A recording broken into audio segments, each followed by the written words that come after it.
Саламатсыздар ма, құрметті әлеумет? Бүгін 17 ақпан 2022 жыл. Алдарыңызда Сихаев Айдархан Тараздан. Сол өзіміз әңгіме етіп отырған бір туындының мағынасы әруақтық талап негізіне сүйеніп, өзіміздің ой пікірімізді сол негіздерге сүйеп отырған жайымызды білесіздер. Яғни өнер туындысының мағыналық мәніне көңіл аудартып отырмыз. Яғни мен осы бүгін бір ролигімді жүргізіп, жаңағы өз талаптарымызды шетін шығарып, пікірімізді білдіріп жатыр едік. Ұзақтау болып кеткеннен кейін үзіп аяқтауға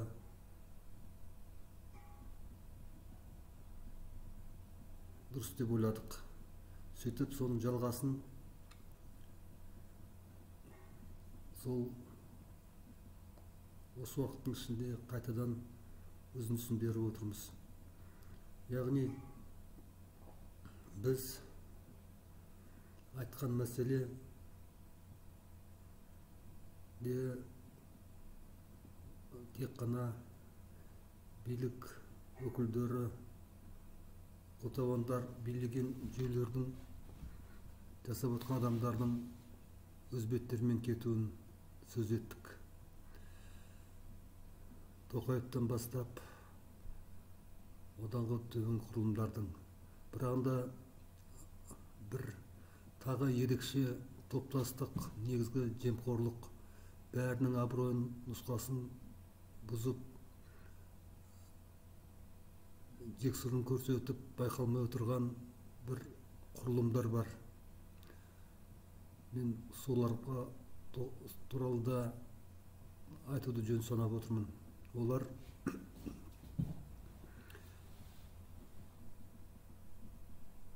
осы әр облыста билік, мемлекеттік қызметтің басшылығынан төменгі салада бөлім басшылары еліп отырған құзырлы орындар. Сондағы адамдардың бәрі қылмыстық әрекеттер жасап отырған істері. Олар, яғни жоғары билік өкілдерін өздері сыбайластық үлгілерін көз болып отырғанын байқатады. Ол тек қана маманданған кәсіп жауап беретін кәсіптік бөлімдер емес, олар сонымен қатар сондағы барлық іс-шараларды ұйымдастырып отырған, қаражат көзін анықтап отырған, былайша айтқанда қотабандар, бекіген орындар. Себебі, олай айтатын себебім, біз өз басымыздан өтті кезінде 97 жылдан осы қазақтың ұлттық идеологиясы тек әруақты үлгіде табылады деп еңбек етіп, соны жария етіп жүрген кездерде байқалған еді.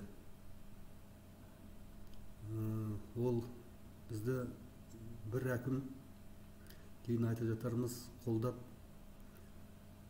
бізді жақын тұтып, өзінде үшілікке кіретінін айтып, бұл нағыз қазақтың дүние танымы, мен сіздер жақтамын, қандай көмек болса соны көрсетеміз деп айтқан уәдесінде тұрып, біраз қызмет еткісі келгендегі ісі ойымызда. Міне соның нұсқауымен сол кісінің біз құжаттар толтырып, жұмысымызды алға жүргізейік деп, ол кезде сенеміз, мұнша қатты култабандык жүйөнүн аракеттери байкалмаган шак. Жемқорлық барын білеміз, бірағында үмітіміз болған кездер болашаққа.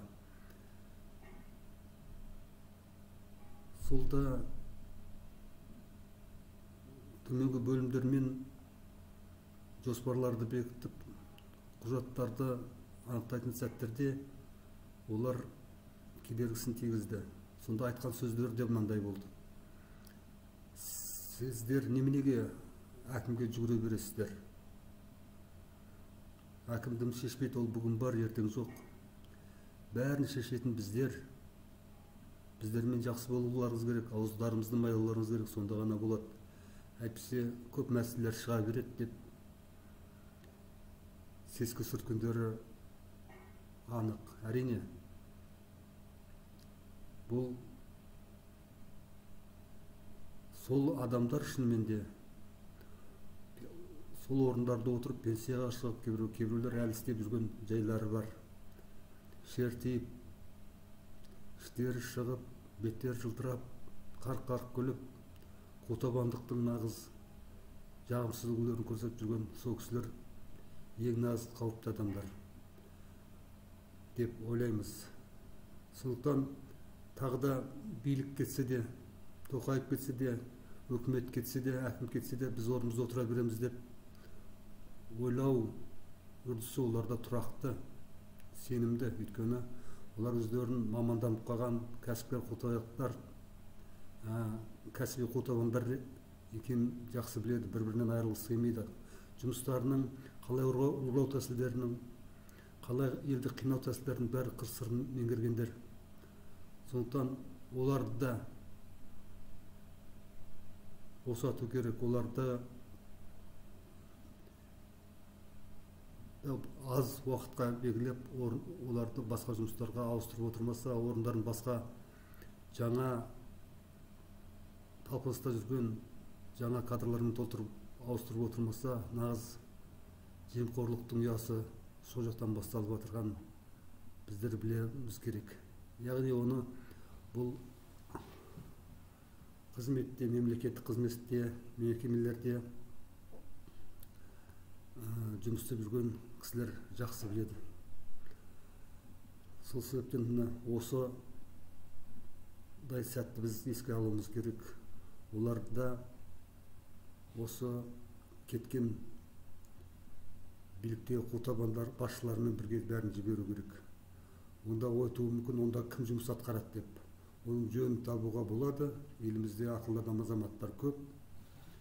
Тәжірибе алмасып, орындарын дұрыс, арлы, ақылды азаматтарды келтіруге болады.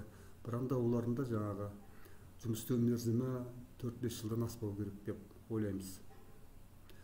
Ал сонымен қатар мынау жазықсыз жандарымызды қинап, азаптап, фашистік үлгіме, хайуандық үлгіме одан да асып кеткен теңеуі жоқ құбыжықтық жаналғыш бәлілерді, қотабандарды, ровдыдағы, СИЗОдағы, түрмедегі,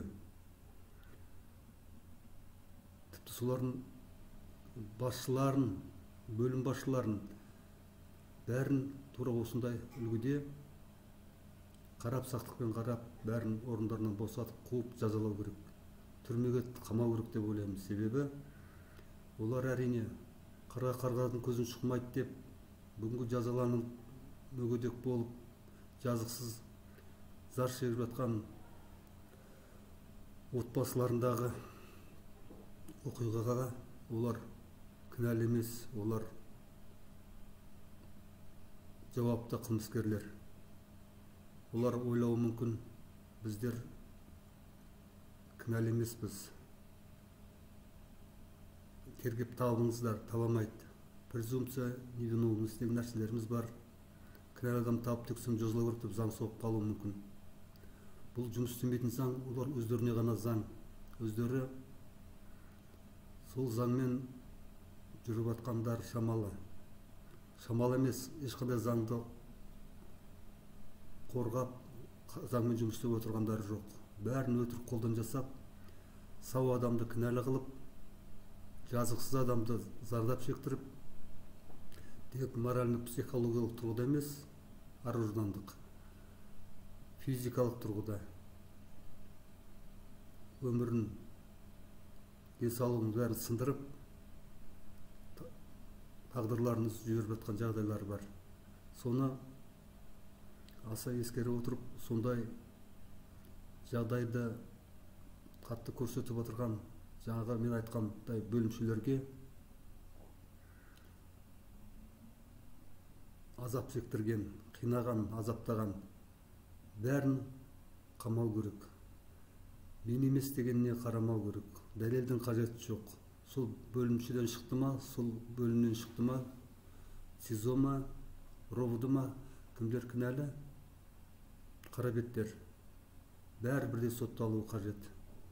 Себебі олар бәрі соған қатысқандар, бәрін білетіндер. Оларға ақталуға жол бермеу қажет. Өйткені әшінде қарапайым халық бір жағдайларға душар болғанда, қарапайым жастар оларды негізі куәласы деп біреуін белгілі болған көп жыл беріп қалғандарды қатысқандар үшін деп бәрін жазалып түрмеге қабады. Тура сол жазықсыз жазықты екендеріне қарамайды. Оларға жоспар қойып сосын орындаса болғаны, жоғарыда жұмыс істеп жатқан іс-әрекет көрсеткен болып көрінеді. Тағдырға, адамшылыққа, ят обал деген сезім кем. Сондықтан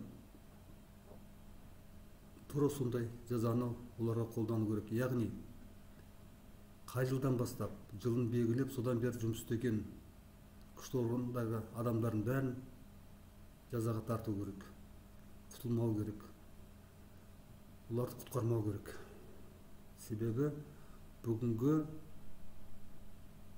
қылмысты солар атқарып жатыр, әрекеттерді. Халықтың ашу-ызасына тиіп, тағы да үрейлендіріп, қу-табандық жолдарға, арсыздықтарға жол беріп отыр. Бүйтіп біз елде, мемлекетте бола алмайтынымыз анық. Мемлекетімізге қауіп төндіріп отырған солардың өздері екенін біз жақсы білуіміз керек. Сол сияқты біреулер ойлауы мүмкін, мына кісі сайрап кетті ғой, ақылды құсап деп.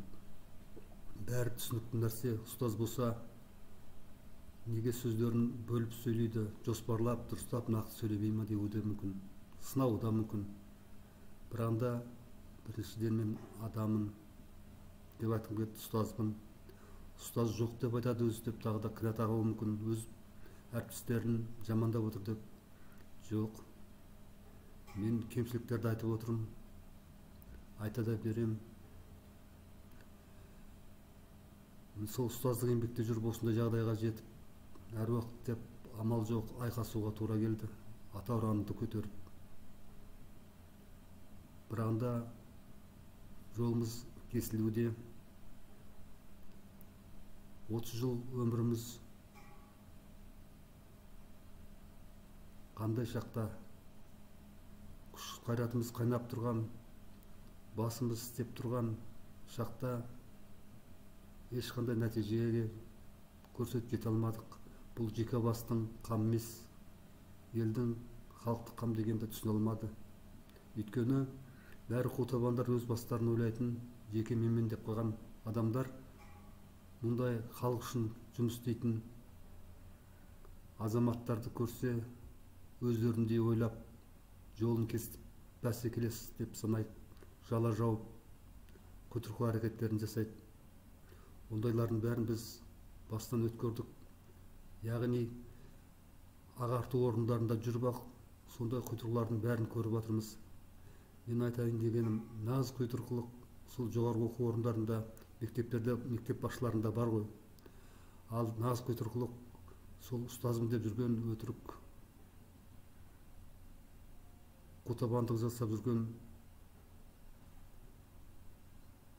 ұстаздың қадір қасиетін кетіріп жүрген осы жоғарғы оқу орындарында көп.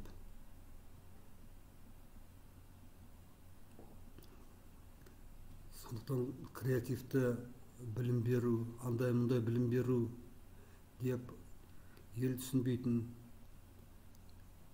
басты қатыратын неше түрлі терминдерді қосып, психология, педагогика деп отырып сөйлегіш, жан сақтағыш,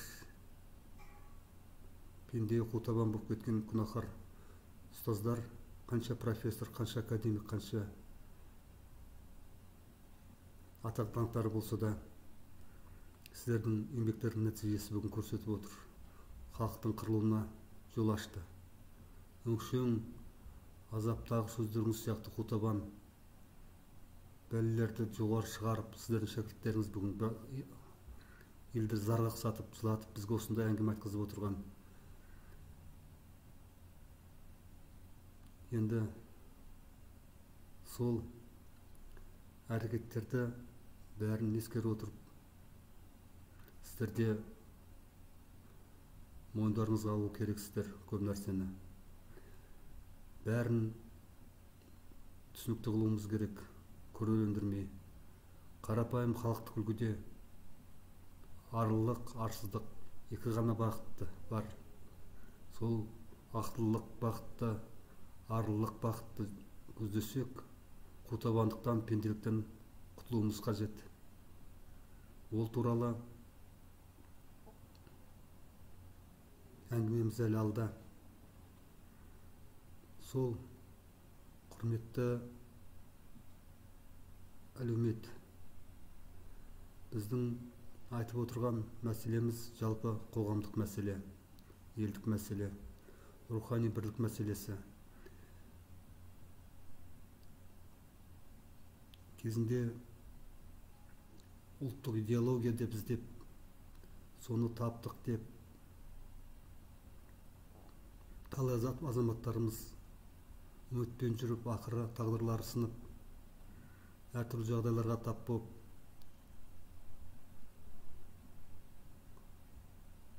еңбектерінен талпыныстар нәтиже көрмей зардап шегіп жатқан жайлары бар. Соны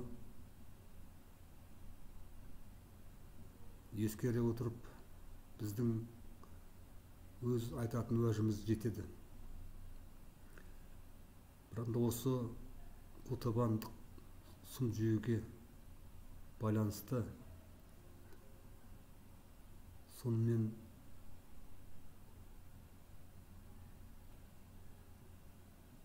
кірігіп отырған нәрсе жағдайда тұр.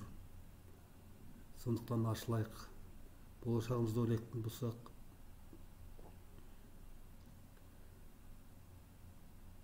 біз айтуға тиіспіз. Шындықты осы айта алмай жүріп, біраз уақыт өткізіп алып, өмірін озып кетіп жатқанда адамдар көп. Солардың қатарына қосылып қалмайық деп, кішкене болса өз септігіміз тисін деп пікір білдіруді жөн санаймыз.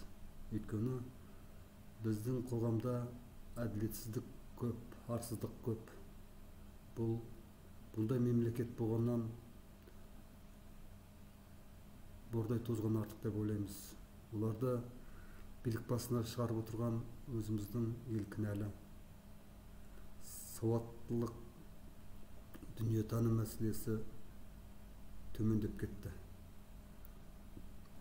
Біздің басқа жақтарға бармай-ақ, өндірісіміз бар ма жоқ па, не шығарып жатырмыз, ғалымдарымыз не істеп жатыр, бар ма жоқ па деп ойласаңыздар, содан ақ байқалады. Ғылым жоқ, бар жақты жемқорлық жайлаған, өтірік, атақ даңққа ие болғандар. Біз міне бүгін осы жасқа келіп, ойымызды құрай алмай, басымыз істемейтіндей жағдайға жетіп жүрген әзір дегенде, осылай алдарыңызға шығып сөйлеп отқанда, мемлекет басқарамыз деп, билік орындары, заң орындарына барып отырып, жасы жетіп, алжып қалған әрекеттерін халық мүлгіп отыратын депутаттар кінәлі. Соның ұрпақтары соны көрсе екен, мақтанбай ақ қойса екен, атамыз осы жолға дейін парламентте отырды, сөйтті бүйтті деп. Өз жағдайымыздан көріп жатырмыз. Белгілі бір меже жас межесіне сәйкестеніп қана қабылдануы тиіс. Одан кейін қиындайды. Күш қуат бар кезде қызмет ету керек, ондай адамдарға жол беру керек. Яғни жастарға мүмкіндік беру керек. Ұялыңыздар, кішкене аруларыңыз жұмыс істесін, оятыңыздар дегім келеді. Құрметті әлеумет, келесі жолға жолыққанымызша аман сау болып тұрыңыздар.